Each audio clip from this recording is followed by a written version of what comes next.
The pelvic tilt. How can you use this amazing move and really progress this exercise to build a stronger core? And why has this exercise even received some hate in recent years? Let's break down the pelvic tilt progression and learn why and when to use it. This exercise is really a great way to learn how to brace your abs and protect your lower back during core work. If you've ever felt your lower back or hips during crunches or leg lowers, you want to master this movement. It will even help you better engage your glutes during moves like the glute bridge or other activation exercises. And it's even a great way to target that lower portion of the rectus abdominis or work those lower abs. So I want to walk you through that basic posterior pelvic tilt movement. Even how we set up for this exercise is really key. You want to think about lying down to your side and then actually rolling to your back to set up, especially if you do have any core weakness. So from this position, your feet are flat on the ground. You might feel a space between your lower back and the mat. You're also very relaxed. You want to think now about that core engagement. So as you tuck your hips up towards your rib cage, you're going to feel that space disappear between your lower back and the ground. You want to think about almost an X through your belly button, pulling that opposite hip up towards the opposite side of your rib cage. As you're pulling everything together, you want to exhale hard.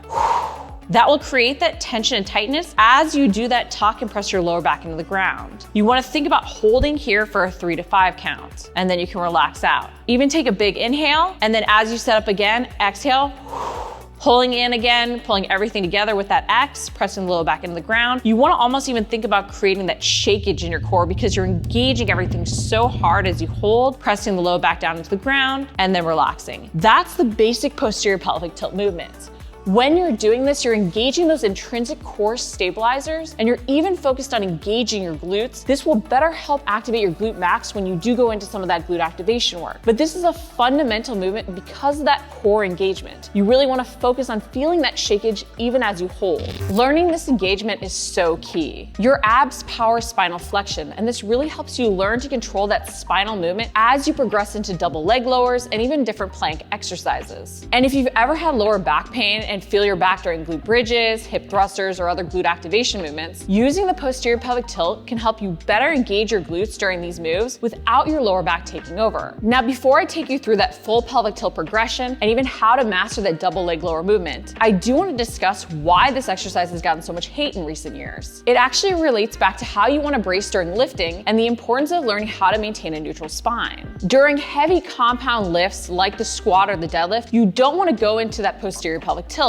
You want to learn to brace while maintaining that neutral spine because tucking your hips under can actually overload your lower back and pelvis. We also have to recognize that excessive posture in any which way, whether it's anterior pelvic tilt or posterior pelvic tilt, can create overload in everyday life. But this doesn't make the posterior pelvic tilt exercise a bad exercise. It simply means that you have to understand when and why to use this type of bracing. Improper implementation of any exercise using any move we haven't earned can lead to overload and injury. So while it's key we learn how to brace correctly during heavy lifts, using that forceful exhale to actually brace as if we're being punched in the gut, it's also important that we learn how to control the pelvic tilt movement to help us better engage our glutes during glute activation movements, avoiding arching our lumbar spine, and also so that we can better use our abs during all that floor core work like double leg lowers. Our spine is meant to flex and our abs power spinal flexion. So it's really key that we learn this basic movement so that we can brace our abs during these other exercises and not let our lower back or hip flexors take over. That's what can lead to overload and injury. That's why instead of demonizing moves like even the double leg lowers, we need to learn how to build up correctly and learn to brace our abs. So how can you progress that basic pelvic tilt hold I already taught you and then also implement it in 3 fun ways? First, let's start with that pelvic tilt progression.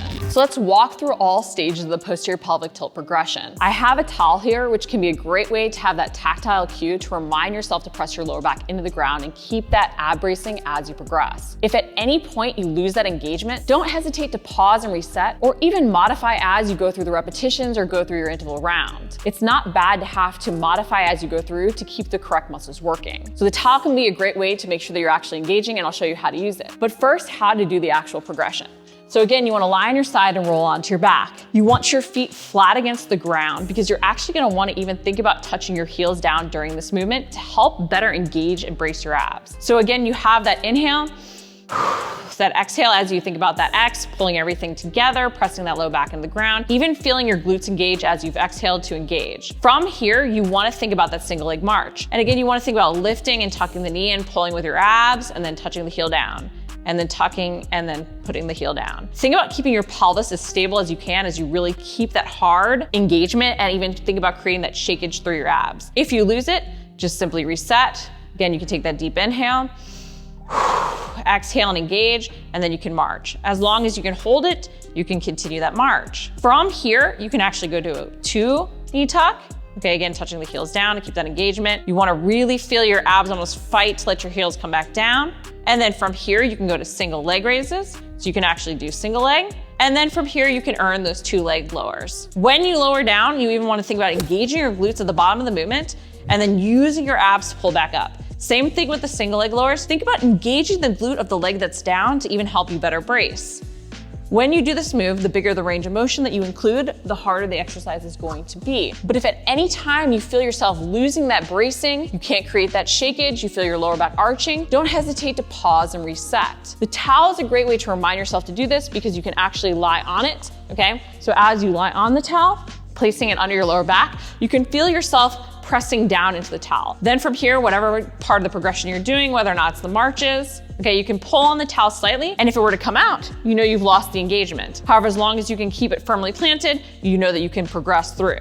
But only slowly build up as you really feel ready to control the movement. Make sure that you're not holding your breath as you do go through these exercises. And then from here, once you've reached that double leg lowers, you never wanna just say, hey, I've moved past the basic variations. You always wanna return to them, even using them as part of your warm-up routine or activation exercises. But of course, once you do get to that level, then you can start to add in things like the flutters or the crisscross, right, to have some fun. But again, you're making sure that every exercise you include, you've actually earned. You don't want to progress before you're ready because that's what leads to overload and injury. No moves are bad, we just have to make sure that we've actually built up to truly control them. Because if you feel your lower back taking over, your lower back is actually what's benefiting from the exercise when we want our abs to be. So you want to make sure that you're bracing your abs to take the load off of your lower back and your hip flexors during these movements. I wanted to share 3 other ways I really love using the posterior pelvic tilt that aren't just that progression. One is the Dolphin Plank, the second is the hanging pelvic tilt, and the third is during a glute activation move, the Glute Bridge. So let's talk about the Dolphin Plank. The Dolphin Plank is a great variation to add movement to your basic forearm front plank. It will help you learn to engage your abs to power spinal flexion, but also while learning how to avoid unwanted spinal extension. You'll use the posterior pelvic tilt as you round up in the plank, and then you'll fight the urge to extend your lower back as you allow your hips to sink towards the ground. This is a killer anti-extension plank option, and you can modify it by holding a planche plank or by doing what I like to call the vomiting cat from your hands and knees. This is not the cat-cow stretch, by the way. The reason I call it the vomiting cat is you want to round up and draw your abs in as if you're coughing up a hairball. That hollowing out of your stomach is what really engages your abs. The next exercise is the hanging pelvic tilt. The hanging pelvic tilt is a great way to advance the pelvic tilt and really learn to control hanging ab exercises like knees to elbows. Too often with knees to elbows and even leg raises, we let our hip flexors take over and we start to really swing and lose control. By first learning to do the hanging pelvic tilt, we can learn to start that engagement with our abs. Really focus on pulling down on the bar as you tuck your pelvis towards your ribs. The third exercise I really like using the posterior pelvic tilt in is the glute bridge. It's super key to get a better glute engagement and really make sure that you're driving that hip extension with your glutes. I want to mention the glute bridge because of the impact that the posterior pelvic tilt can have on the glute activation. That pelvic tilt can help us better activate our glute max, which is key if we're struggling with feeling our lower back or even our hamstrings taking over during glute work. So if you ever feel your lower back when trying to do weighted glute bridges or hip thrusters, make sure you aren't arching your lumbar spine, but instead starting the move with the posterior pelvic tilt. This helps you focus more on that true hip extension. Too often with bridging, we lift up higher and don't realize we're actually getting that extra range of motion from our backs, not from actually fully extending our hips. When you start with the pelvic tilt, you'll help keep yourself focused on true hip extension using those glutes. And learning to use the posterior pelvic tilt during moves like this is especially a win-win if you're rebuilding postnatal. I did want to include a few tips about the posterior pelvic tilt progression if you're specifically using it to rebuild after lower back injury or postnatal. If you are rebuilding your core strength after having a baby, make sure that you use that log roll to lower back down instead of just lying back. While it's not bad to just lie back if you don't have any ab separation or any lower back issues, the log roll can help make sure that you're actually protecting your lower back from injury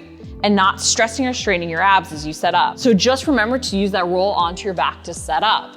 Also make sure that when you progress the pelvic tilt, you're able to truly control the movement and not letting your abs dome out. If you're feeling them really puff out versus being able to draw everything in, you want to modify the movement to really learn how to control and create that intra-abdominal tension. If you're really struggling to brace during the posterior pelvic tilt and struggling to feel your abs engage correctly, it can be helpful to actually create tension through your adductors. This can help you better engage those intrinsic core stabilizers and even your pelvic floor. So as you lie on your side, place the ball between your knees before you roll onto your back. You want to be conscious about sitting up to put it between your knees even. But that squeeze in on the ball as you think about that posterior pelvic tilt, pressing your lower back into the ground, that forceful exhale to draw and pull through that X. So you're pulling that opposite hip towards that opposite end of the rib cage. That engagement of those adductors can help engage your pelvic floor better, and it can help engage those intrinsic core stabilizers. So don't be afraid to put a block or ball between your knees to help with that engagement as well. You might even feel the shakeage through your inner thighs, and that's not a bad thing. But that extra little help can be really key if you are struggling